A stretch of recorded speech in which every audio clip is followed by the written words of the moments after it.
Hey guys, and welcome to the Guess Alive podcast. And obviously, you're hearing this kind of new sound, like more professional, because I'm using a proper microphone this time. It's the first time I'm using it.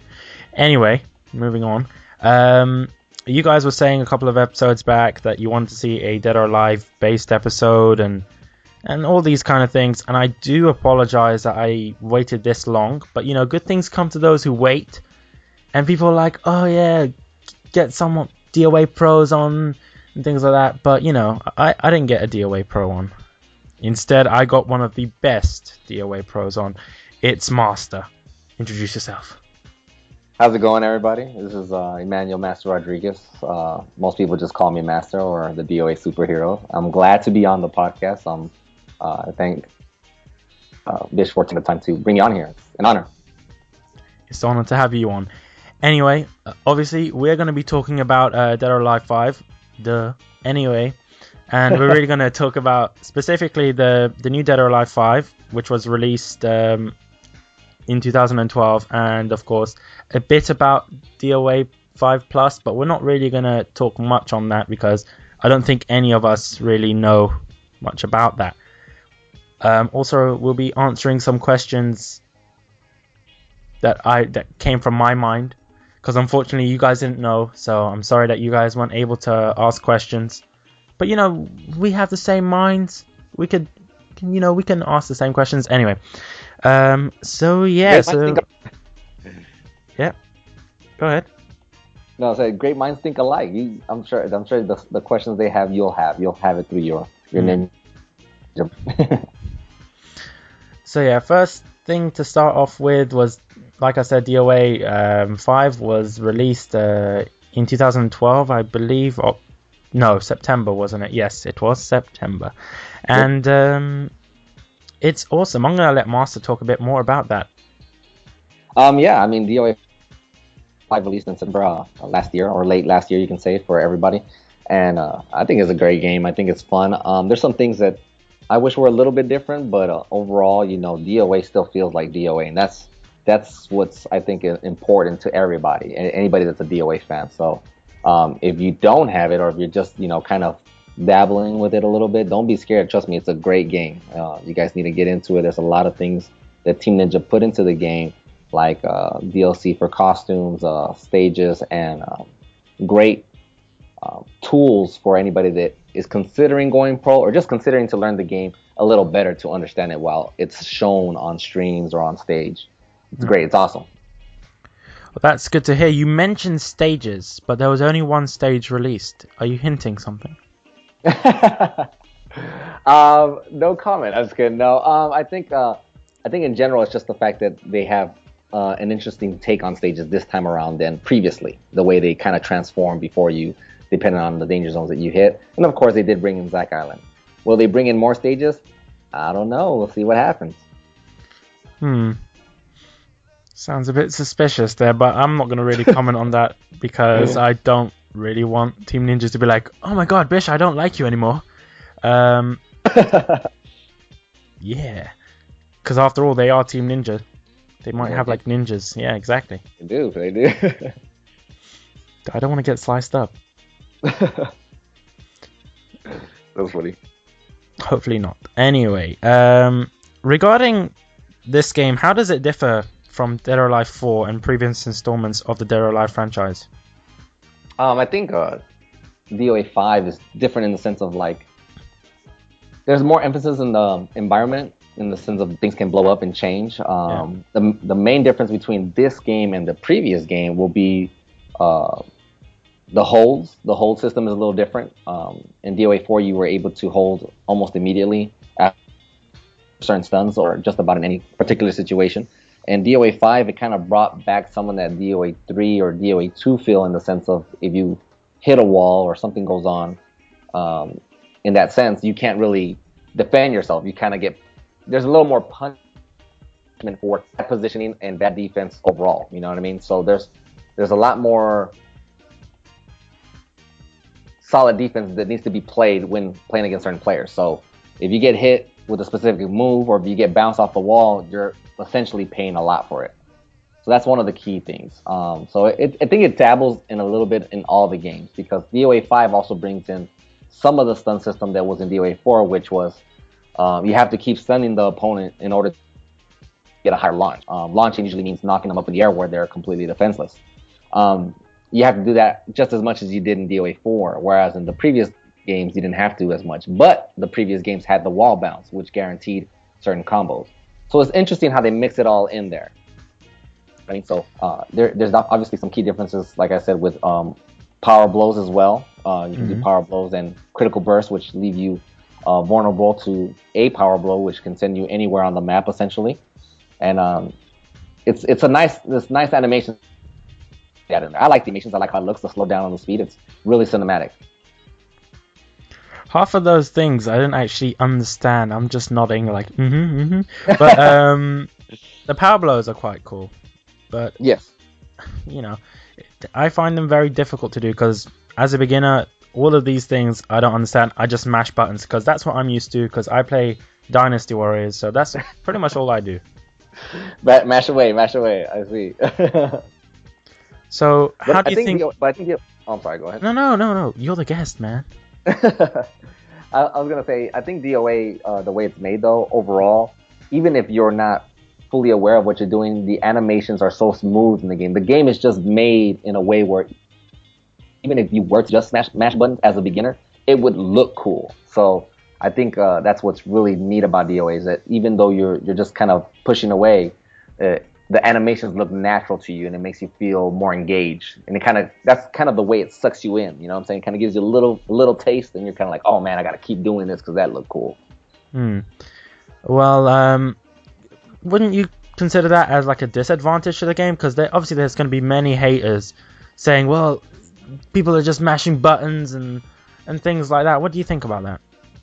Well, I think that's false in that sense because I think if the game looks good because of the way the animations look has nothing to do with your overall skill. You see what I'm saying? Like if you just like for example, that works. Like you push the buttons and all, and you see these crazy combos, right? But in DOA, you can do it and you would get a pretty nice looking combo, but against an advanced player or a pro player, you're not gonna get to see those combos often. You just get to see it while you're playing story or while you're playing survival, so it makes you feel more engaged. It's an easy way to bring you in. You see what I'm saying? But overall, when it comes to hardcore play, you have to position yourself and you moves and get your execution correctly at key moments to actually see those nice animations overall. Okay, so within the story mode and within even standard gameplay, you get these kind of hints, like these things that say, oh, to do punches, you press the P, well, whatever button that it corresponds to on the controller, or things like that. What do you think about that? Does it introduce players more into Dead or Alive franchise, or does it shy players away? I think it helps overall. I think someone that doesn't understand fighting games, because there'll be several people that are not into fighting games, but they like the look of DOA. Or they like the animation and all that stuff. Some people get caught with just the graphics alone because it's a really nice looking game. So when they get into it, they might just start out by mashing a couple buttons or whatever, and they're kind of getting the gist of things. The game kind of guides them in a sense to let them know, like, hey, you can do this and you can do that, and this counters that, and this counters this. You know what I'm saying? So it kind of educates them on how to play the game a little better. And overall, that helps the community because it means they can potentially become better players and understand the game and the mechanics behind it and why it plays the way it does. I think it was really neat how they did it. I think the story mode overall was fun and educational. So I think it helps rather than hurt overall, really. One thing I didn't personally like about the story mode was that, yes, they did kind of bring you in and it drawn you in, yes, but there's just points that I didn't understand and it seemed more cinematic than just fighting. What do you think about that? What do you mean, like it seemed more cinematic than fighting? It's like, okay, you do one fight, then it's like loads, 10 minutes of cutscenes, for instance. Fight takes 5 minutes, and then another 10 minutes of cutscenes, followed by more cutscenes. And I see. Yeah. Okay, I see what you're saying. I can understand that. I think the story mode was kind of like, it's a story. It's supposed to tell a story. So I think it's expected to have a certain amount of cutscenes, and I think as far as like fans of the series kind of want to know what happened behind the scenes, because even in previous DOA games, you didn't really have cutscenes like these. You know what I mean? You had cutscenes, but you didn't have them as extensive and with the same amount of information. So I think it's kind of expected when it comes to story mode. Again, I think story mode is more for the casual player that's trying to pick up the game, trying to learn the game, trying to see what the story is all about. So I can understand why they went the route they went to make it this way. You know what I mean? Yeah. Another thing regarding the story mode is, for me, it was a bit confusing because I really didn't play DOA 4 and I didn't play any other game other than DOA 5 in terms of fighting games. And this whole Alpha 152 thing and Project Epsilon, whatever it is, it's just completely confusing. So do you think it was a good choice for them to kind of continue with that storyline? I'm not sure if I could say if it was a good choice or not. I think what they wanted to accomplish was to leave it open-ended more than anything else. I think they wanted to give the DOA players and the community behind it, the fighters, an idea of, hey, it's not over just yet. You see what I'm saying? I think that's why they went that route. So for anybody that's been following, the story as much as you can follow a fighting game story, I think people are kind of like, oh wow, they kind of went back to this Epsilon thing, because that's what was being talked about back in DOA 2. So the way the game ended, it kind of left it open to like, hey, that was kind of some of the idea of like where they wanted to head to, and at the same time kind of like a way to leave it open for fans of the series to be like, all right, they might make another DOA 5 or another DOA game, you know what I mean, just to keep people on their toes. Speaking of another DOA game, what do you think they're going to do? Because personally, I think Team Ninja, they might do another DOA X3. Oh, Extreme 3? Yeah, I think they might do that. That'll be interesting. Only because they have new models. You know what I mean? Yeah. So I know what you mean. I don't see it being a bad thing for them as a company, I guess, overall. But I think overall look, since they've been trying to avoid that kind of look, I think it's not good for that if that's what they're still trying to accomplish. But at the end of the day, it really comes down to what the people want. The fans really want something like that. If they're looking for an X3, which I've seen on even on DOAworld.com, that there's fans that they want a part 3. You know what I mean? Yeah. So there's enough demand for it. I wouldn't doubt as a company they would release something like that, especially with the new models of the girls. I think a lot of those fans would really want to see that. Yeah, a lot of those fans would love to see that. Regarding Team Ninja, one thing I really do like about Team Ninja is that they do listen to their fans, and it's similar to Tecmo Koei in general. And that's one thing I love about them, especially with the whole, the pre-order DLC with the bikinis and things like that. Right. Like when I did an interview actually at Eurogamer when they were kind of showing these things off, and I was asking people, well, do you want to see that for males? Do you want to see like male swimsuits, like characters in Speedos and things like that? And a lot of people were saying yes. And, many guys and many women on Twitter were like, oh, please do this. And then, Team Ninja taking it on board. And at first they said no. And now, with the most recent DLC, I believe, they gave the fans what they wanted. This kind of, I think they called it, I'm not sure what they called the DLC pack, but it was pretty much like Hayabusa in like shorts and stuff like that. I think it was called what was it called? I think it was just called the Fighters Pack or something like that. It was meant for the male fighters. You know what I mean? But it's true. Yeah, you're right. I mean, Team Ninja has done a really well job of engaging with their community and talking to them and trying to figure out what is it they want, but at the same time taking into consideration their times and limitations. You know what I mean? Because any development team, no matter which company it's at, I think they're limited to a certain amount of time and energy. So they try to do what they can to engage the community and figure out what it is they really want. And I think they've done an incredible job, not only to the casual but the hardcore community of DOA. So, and not only that, they do it for Team they do it for Ninja Gaiden. You know, Ninja Gaiden, they had a kind of what I would call kind of a reality check when Ninja Gaiden 3 came out, and they said we're making it. We're making it the way you want it. You know what I mean? Speaking of Ninja Gaiden 3, the new Ninja Gaiden game is out today.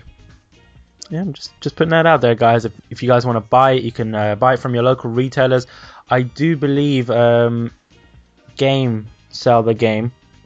Yeah, so the UK retailer Game are selling the game. I'm not sure for how much, but you can purchase this on pretty much every platform except for PC. But yeah, moving back to DOA, we got new characters in DOA 5. So what do you really think about Rig and Mila?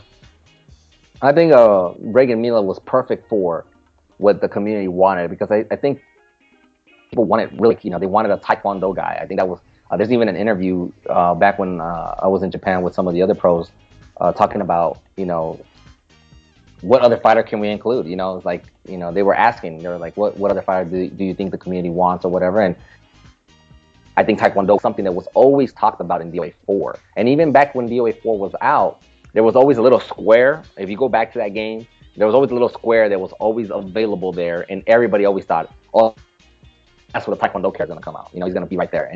And since it never came out, it kind of left everybody hanging like, oh, man, we never got that Taekwondo player. So when we got Rig, I think it helped a lot of the fans. Like, oh, yeah, that's what we were asking a long time ago, and we finally got it. You know what I mean? And for Mila, I think it was a good add-on for the game, because it was, the MMA fighter. Like, it's kind of with the times right now. Anyway, UFC is kind of big right now. It just kind of made sense overall. So, and I think a lot of players like her style. Just kind of bring you to the floor and smash your face in. I think a lot of people like that style. Speaking of Mila, her character design is awesome. I have to say, she did play a prominent part in the story mode, which is always nice to see. And another thing is that there's kind of this weird kind of glitch going on. Especially, I found it with my copy of the game, that I didn't buy, the bunny costumes. I didn't buy them, but apparently I have it just for Mila. Well, what happened, I think, is they released a download pack. I think it was a free download pack. And when they did that, Mila, I think, originally didn't have the bunny ears. I think originally she didn't have them. So whenever you downloaded that specific patch, you automatically got Mila's bunny outfit. Because I didn't either. I know what you're talking about. It was weird. Like, I didn't expect it either, because I did have some of the bunny outfits for all the other characters, but I noticed I never had hers, and I think it came with that.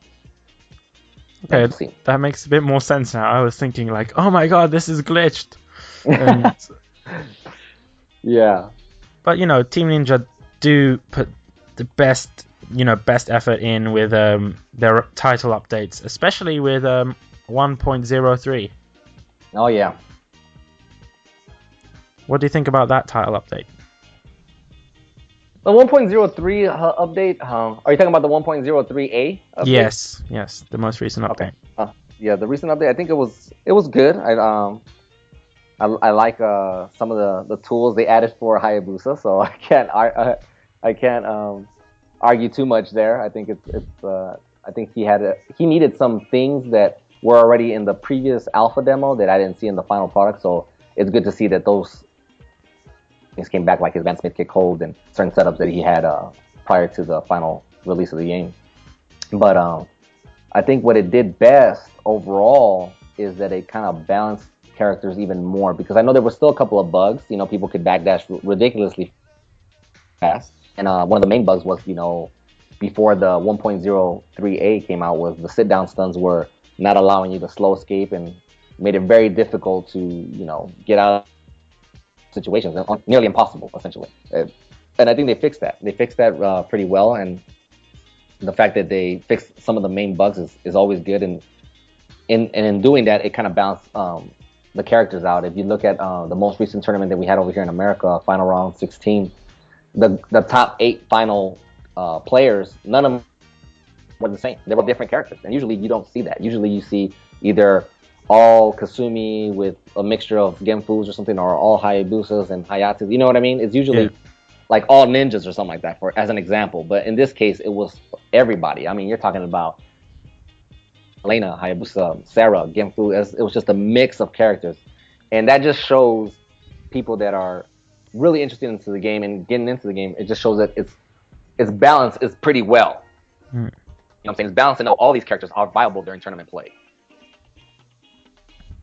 and I think the update had something to do with that.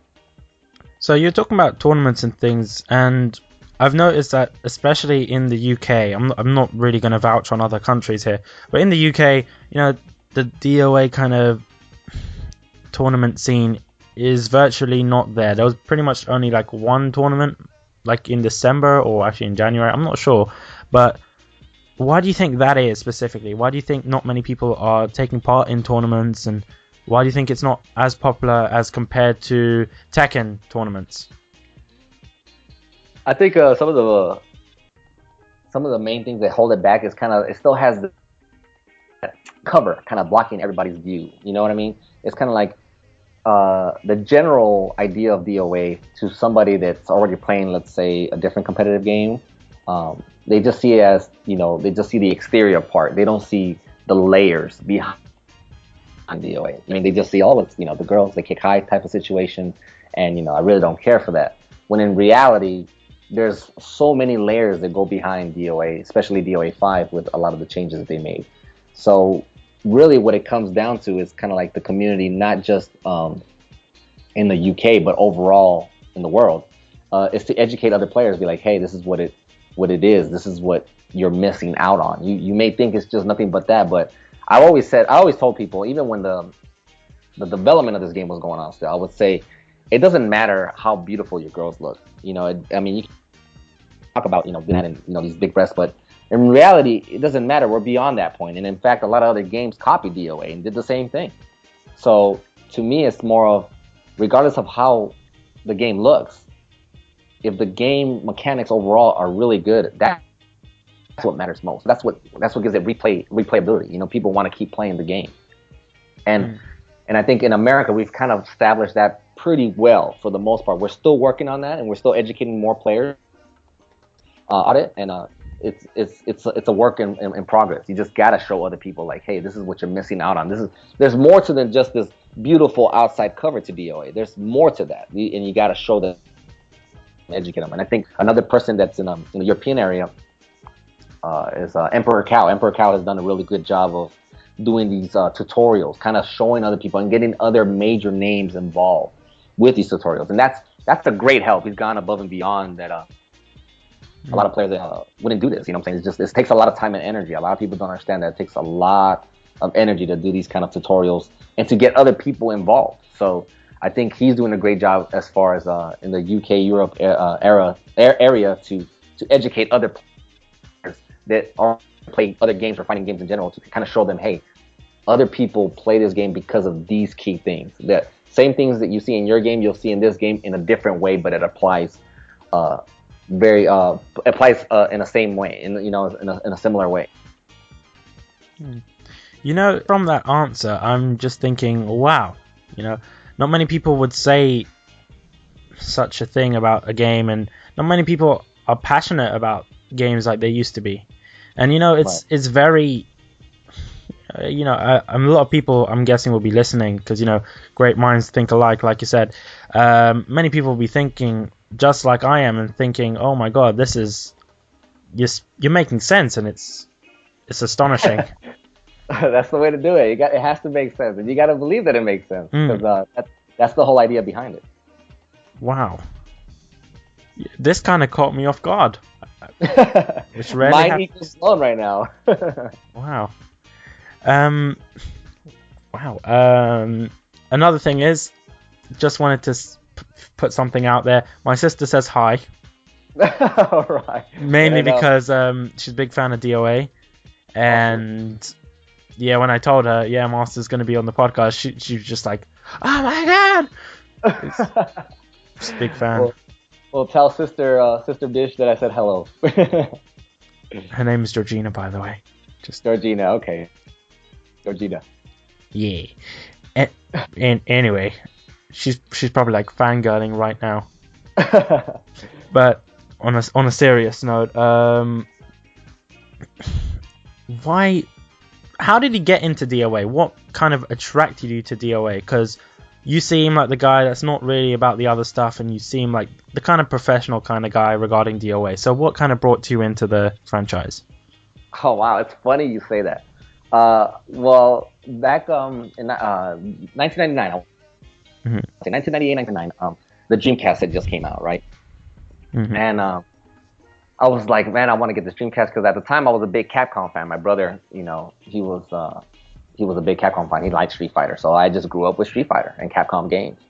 And when the Dreamcast came out, I really wanted Marvel vs. Capcom because it was the closest thing you can get to the arcade version. It was the best. And then I go to school, and it's funny because during the time I'm in school, during lunchtime, this guy brings his system. Sometimes he'll bring a 64, he'll bring his Dreamcast, he'll bring whatever, and people just start playing during lunchtime, And it's like, oh, it's cool. I didn't know you can do that, because back then, you would think, bring a system to school, you get, suspended or something like that. So he brings his Dreamcast, and he has this demo disc that comes with the official Sega magazine, Sega Dreamcast magazine. And he's like, oh, there's a ton of games on there, and we're messing with it or whatever, and there's the DOA demo. So I'm watching the DOA demo, right? And this is the funny part, because the demo starts, right? And it shows the introduction. And anybody that's played DOA 2 knows that there's this like really long introduction. And you can skip it, but most people don't. So this introduction starts, and I'm looking at the game, and I'm like, oh, this game looks pretty cool, whatever. I'm not thinking anything big about it. It's like, all right, looks nice, obviously the girls look hot, big boobs, whatever. So I'm watching it, and it's just like, I'm about to hit start, and then my friend says, oh yeah, by the way, the game looks like that. I was like, what? I was like, what?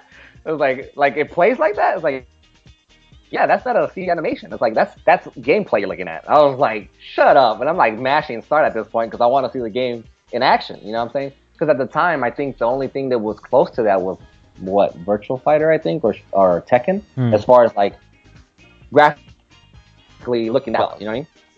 So when I pushed start, I'm just like, wow, this game is amazing. And believe it or not, my first character wasn't even Hayabusa.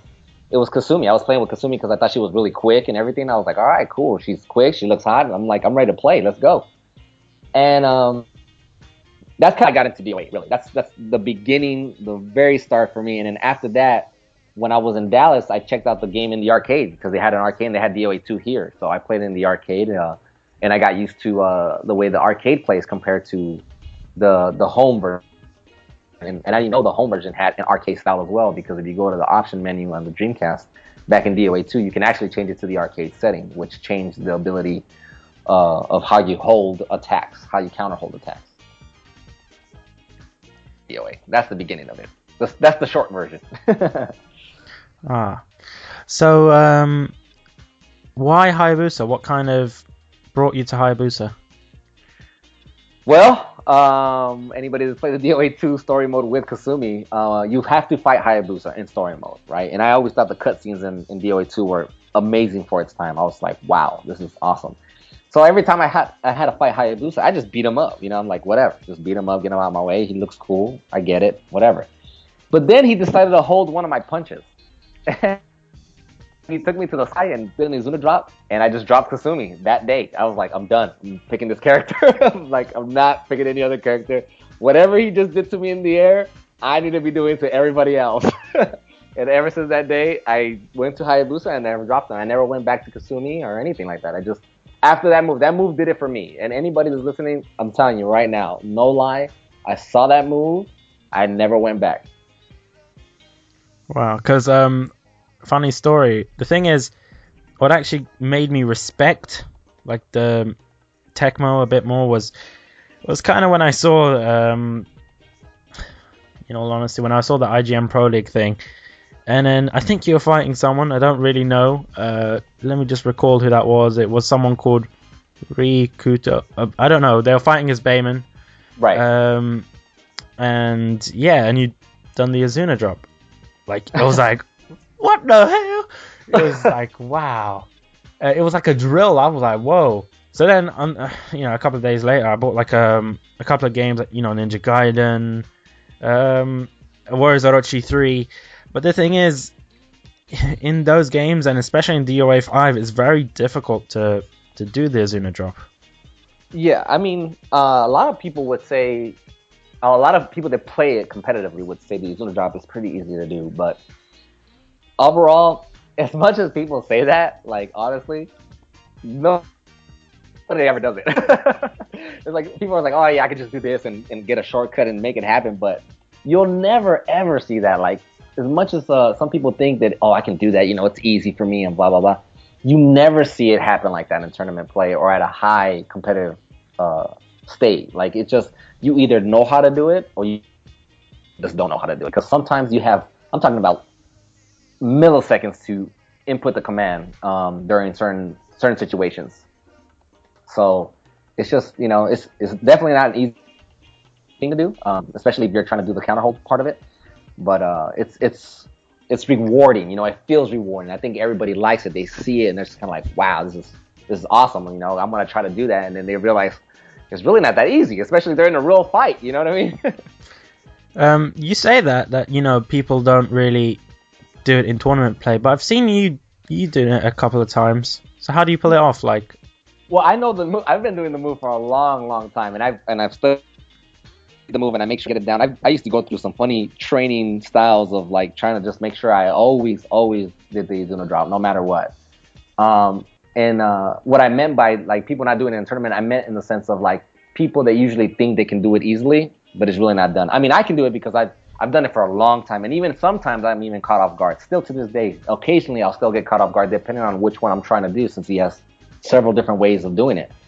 But it's just you know, I'm used to it, so I've done it for a long time. But anybody that feels that, you know, it's just, oh yeah, I just pick up the sticks and do it, not gonna happen. Not, especially not in a live fight when you're playing somebody, whether it be online, at home, or at a tournament.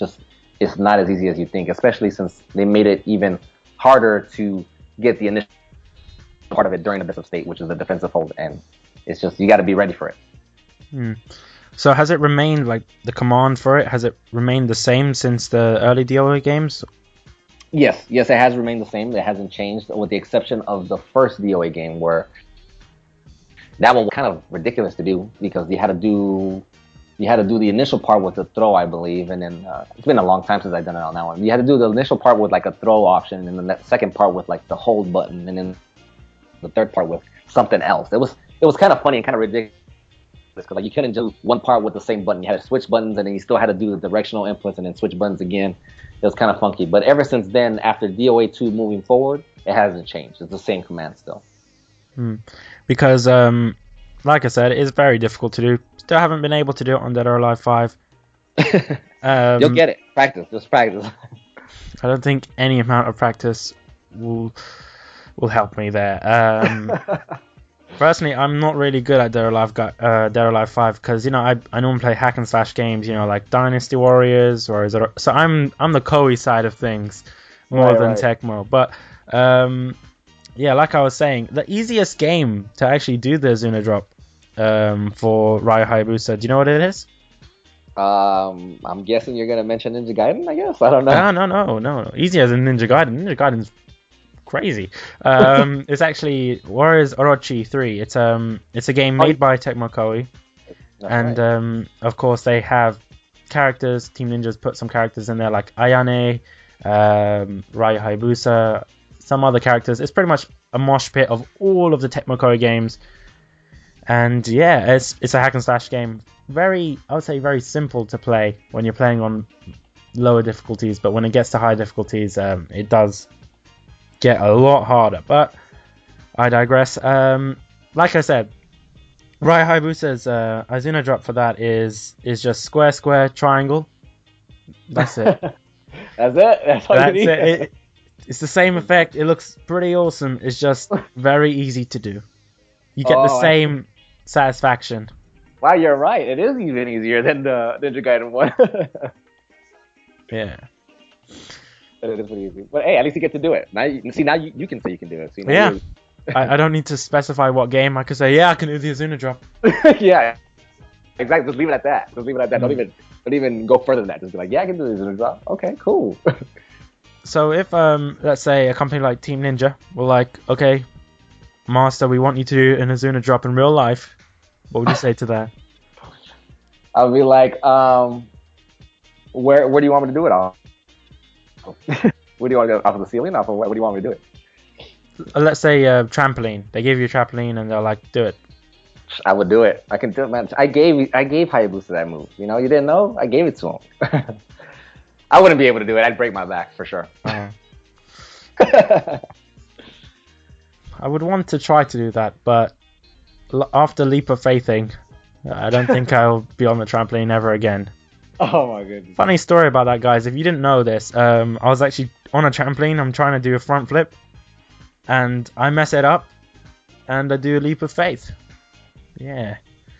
I actually talked about that when Altair was actually on the podcast, but anyway. Another thing is, other than Hayabusa, you know, if Hayabusa wasn't included in the game, who do you think you would play as? If Hayabusa wasn't in the game, I wouldn't be playing DOA. What? I was kidding, though. I was kidding, though. I would probably play with Janley. Janley, anybody that's been that's followed me for a long time or has been a long time fan of mine, knows that I played Janley back in the day in DOA 2. He was always my tag character. He's my tag team character, so I've always used him in tag. And ever since I used him in tag, I've become pretty good with him. In DOA 5, I haven't invested enough time with him in this one, but I've dabbled with him a little bit because he's kind of turned back to the way he kind of was in the previous game. So I like how he played. But if I were to pick a second character, it probably would be Janley. I would lean towards Janley. Okay. Speaking of Janley, can you do a Janley impression for us now? Oh my goodness! Oh, what time? That's all I got. That's all I got. Lovely. I think for every Dead or Alive pro that's on the podcast, I'm going to ask them to do that and see who wins. And I'll let the fans decide. Oh man, that's gonna be. You should have a whole contest if you run that. I should do.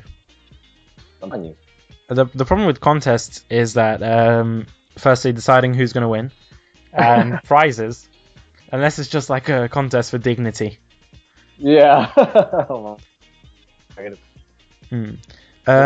Hopefully the fans enjoyed that. Me blowing out their ears. You know, that's what I do on a daily basis. Yeah. I think as soon as I put this up, there's going to be people that are just going to take the audio and put it on YouTube, because that has actually happened before. They're gonna dubstep it and everything. They're gonna make a whole song out of it. Oh, I can't wait to hear it. Yep, it's gonna be better than Skrillex, I assure you. Another thing is, what was I gonna say? Have you tried out the new features in and I'm talking about one new feature in the new update?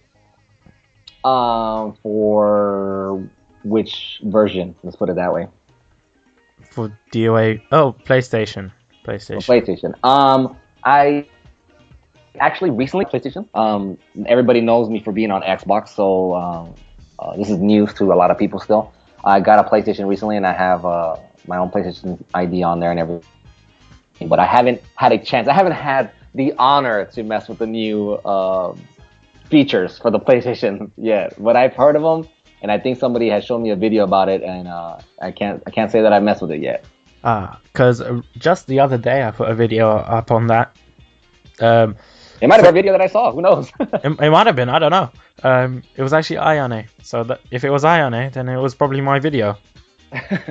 But you know, it is in there for like fan reasons. Right. And exactly. There will be people. You know, haters gonna hate. Baker's gonna bake, Master's gonna bait, but you know that's how it works, and especially with games like that, there's always going to be some fans who obviously don't take the game for what it is and take it as something else. Right. I think, like you just said, I think it's meant for the those kind of fans, and I mean, if they're smiling right now and they're happy, then I think Tecmo Koei has done their job. But obviously, I don't think that is the true demographic of the game. It's not. Well, right. It's not the fan base. It's a small percentage. It's not the main fan base, and Correct. People tend to see DOA and they're like, "Well, this is just a game about boobs." Right. And that's not genuinely, that is not something that is. I don't think DOA should be known for that, personally. Right.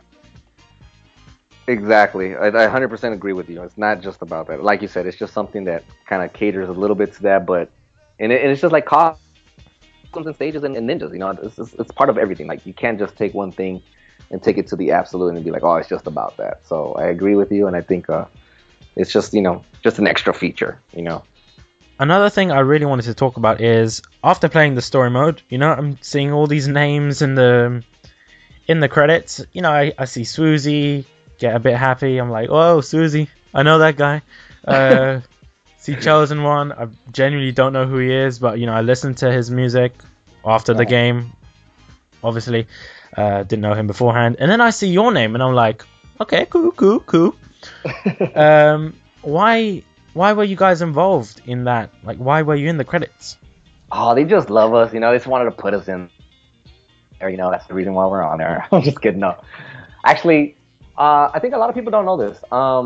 There was a project. It was called. I think I'm free to talk about it now at this point. It was called the DOA Champions Project. And the DOA Champions Project was involving me, Swoozy, Vanessa, Chosen One, a Perfect Legend, and a few other people. I just can't remember everybody's name right now, so please excuse if I forgot to name somebody. But it was we were part of this Champions Project. It originally started in 2010, I believe. That's when the DOA Dimensions was just coming out. We had went to Japan and we did everything we could to show the team, what kind of changes the community would like to see and what they're doing with Dimensions that is right and what's wrong type of situation. It was just kind of giving them a lot of input. So we actually came out on the credits for Dimensions as well. So anybody that has a 3D and has DOA Dimensions, if you look in the booklet or if you look at the credits, you'll see us on there as well. And from that point on, they liked a lot of the input we gave. They liked a lot of the community input that we delivered to them. They liked the overall energy. We brought a lot of energy to them, and they loved it. They felt the passion that we had, and that we were able to translate that to them from the community. You know what I'm saying? Because we weren't there for ourselves. We were there for the community overall, and they got the message. And I think that was great. And ever since, I said, you know what? We're gonna keep you a part of this project and get you to events for the pre-release events for DOA. Like the GameStop tournament. It wasn't a GameStop tournament. It was a GameStop Expo. So they had us. They had a few of us at the GameStop Expo. I think they had all of us at the E3 event and a few other small events and just stuff related to that. They helped us by giving us some codes so we can give to the fans. They heavily engaged us so the community can kind of come back, because it had been 7 years since the last console version of DOA. So we really put a lot of effort into it, and they were very kind to us. They supported us, and they took good care of us. Let's put it that way. And that's why we were really in the credits, because we really went out there and helped them as much as we could, and especially during E3 when the IPL was being introduced and the tournament was going on and media was coming in, would explain things to media. It was unreal. It was just fun to be a part of that, and it was great to know that we were kind of helping deliver the community's message of we love this game, this is what we like to see, this is what we want to see, and this is what we want to get our hands on it already. And it was fun to be a part of that, and that's essentially the reason why we were part of those credits. So do you think Team Ninja are going to count on you guys to be part of newer releases in terms of Dead or Alive franchise? That I don't know. That's a good question. That's probably something I should bring up. But I mean, I would be honored if they did. I mean, I think it would be awesome if they did. But of course, that would come down to them. I mean, if they want to do that again, I'm down to roll again and make it happen. It would be interesting to hear anything DOA related, because I'm a fan. At the end of the day, I'm a fan of the game. I like the costumes and stages and all that stuff, on top of being a competitor. But if they do, I mean, that would be great. I mean, as far as I know, I haven't heard any announcements as far as anything they would like me to get involved in. So I'm playing it by ear right now. Really? That is very, very awesome. Very dedicated man. I'm just here with my microphone. I'm not actually playing DOA. I think my sister's playing DOA. But yeah. Anyway, another thing regarding the game is, I'm guessing I'm going to ask you a question. It's understandable if you're not really going to answer it or anything. But who do you think is the best character in DOA?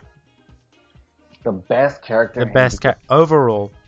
Just like the best, the one that's like the best tools, everything, and all that. Yes, including costumes as well. So take that into account. Okay. Oh man, that's hard because once you include costumes, that's a lot of costumes. Yeah. But right now, as far as overall tools, it's hard to say. Let's just go with that real quick. Overall tools, it's really hard to tell which character is the best. I think the game hasn't lived long enough to really find out which character is really the dominant character. Because like I said, a lot of characters have a lot of good tools now. They're all viable characters to play with. You'll have fun with any character that will fit your playstyle. It's hard not to find somebody like that in this game. And costumes, man, it's just Lei Fang has really good costumes. They brought a lot of classics back to her. I like her costumes. Kasumi has a pretty cool costumes as well. But I think overall it's hard to tell. It's a toss up with any of the girls because all the girls are getting a lot of love right now. None of the guys are getting any specific costumes, so it's a toss up between all the girls when it comes to. They did get Santa Claus costumes. Even Hayabusa got a Santa Claus costume. That was funny. I'm actually hoping for like a Hayabusa, like an unmasked Hayabusa costume, because they did unmask him in Ninja Gaiden 3. If you guys didn't know, but would you think that would be something that would be good to see? You know what? That would be awesome to see. Let's put it that way. But I do have to say and hopefully Team Ninja doesn't get mad at me for this.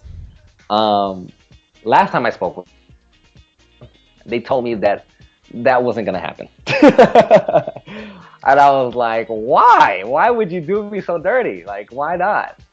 And he's like, their explanation was simply, Ninja Gaiden was meant for that. The masking was meant for Ninja Gaiden, and I can understand that. That was their idea. That was the way they wanted to present the story and the background for Hayabusa. And in DOA, there's no need for unmasking them.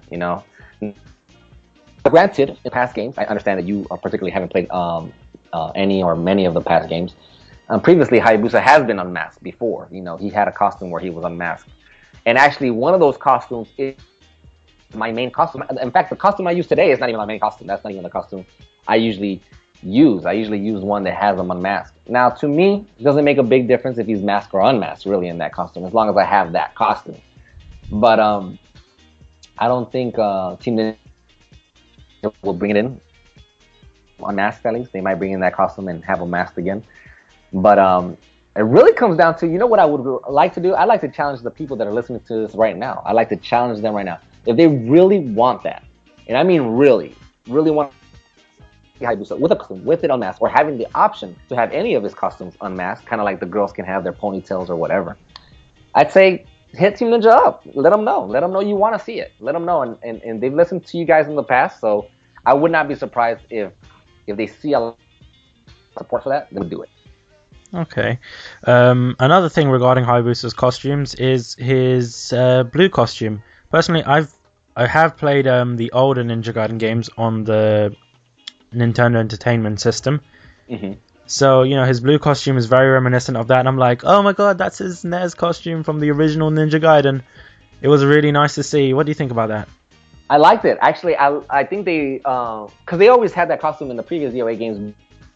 But in this in particular, they really gave it the throwback feel. They really brought it back to how it was. They made his, I guess you can say, paws on his arms. They're red or purplish. Or like orange. And they kind of added small touches here and there. And I liked it. I'd have to say that's probably my second costume that I would choose in the game right now. I like the white one, but I like that throwback one. It's really cool. And anybody that's playing like yourself in the NS days can really relate to that. It kind of pays homage to those people that can hey, this is Ninja Gaiden, man. This is the man. If you want to pick the Ninja Gaiden character, this is him right here. Another thing, also on the same topic of costumes and things like that, is yes, Tecmo Koei and they joined as one company, and we have seen Hayabusa in some Koei games. How come we didn't kind of see some Koei characters in the Tecmo games, and even as a costume? Because we've seen in Warriors Orochi 3, Rai Hayabusa has a Zhao Yun costume, which looks pretty boss. How come we don't see that in Dead or Alive, or even, you know, some character from, let's say, Dynasty Warriors? Because first of all, Dynasty Warriors used to be a fighting game, so how come we don't kind of see that because of the merger? I wish I knew, to be honest with you. My guess would be they're trying to keep the franchises separate to a certain extent. I think when it comes to the DOA franchise, especially, I think it's just they might have something down the pipeline. Maybe later on they might come back with another Dynasty Warriors fighting game that uses the DOA engine, and maybe that'll be like a weapon-based one, because a lot of Dynasty Warriors have all weapons. So again, they never confirmed that or anything. This is just an option as to why they're going the route they're going, as far as not including Dynasty Warrior costumes or Dynasty Warrior characters in the franchise. I think one of the main reasons, though, is probably the fact that they already had Virtual Fighter characters in there. So the fact that they already had Virtual Fighter characters, they didn't want to mix it even more with Dynasty Warriors. That's my guess. Does make sense, but you know, you put something out there on the table, and I'm guessing a lot of people would agree. Just like me, I would love to see a Dynasty Warriors, like a remake of Dynasty Warriors 1 with kind of that Dead or Alive engine, and they did kind of do something similar with Warriors Orochi 3 Hyper on the Wii U, but it wasn't the best it could be.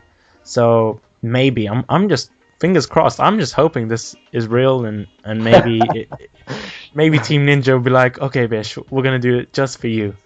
Yeah. Hey, you never know. Like I said, you never know, man. Yeah, you never know. Another thing is, do you think there will be a new Dead or Alive for the next gen consoles, like the PS4 and the Xbox? Well, the new Xbox.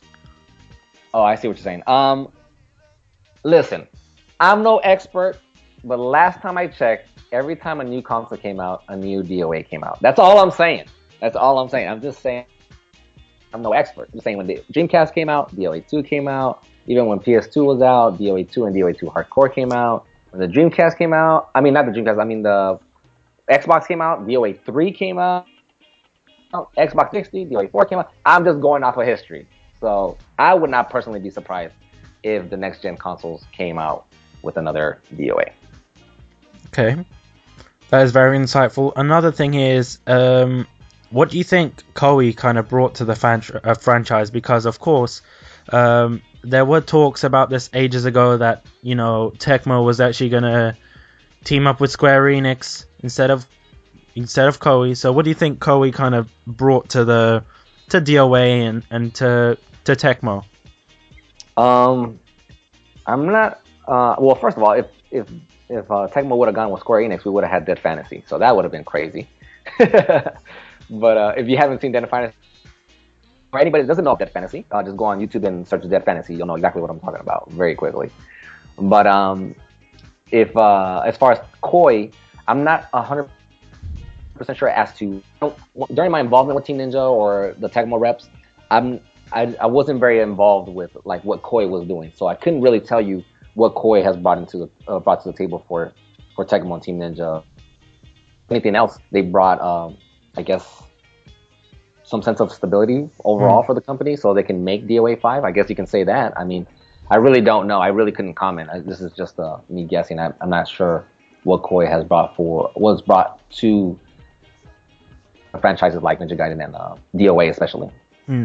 Personally, what I think is because Koei is pretty much I would say the most popular gaming company in Japan, because, you know, for Dynasty Warriors, you see that all over the PlayStation Network in Japan. You see like characters on 7-Up cans and all this crazy stuff, but, you know, of course overseas we don't see that because not many people are a fan of Dynasty Warriors, and I would say some people are ignorant, because, you know, there have been people, they're like, dude, I'm not gonna play this game, it's in Japanese or whatever.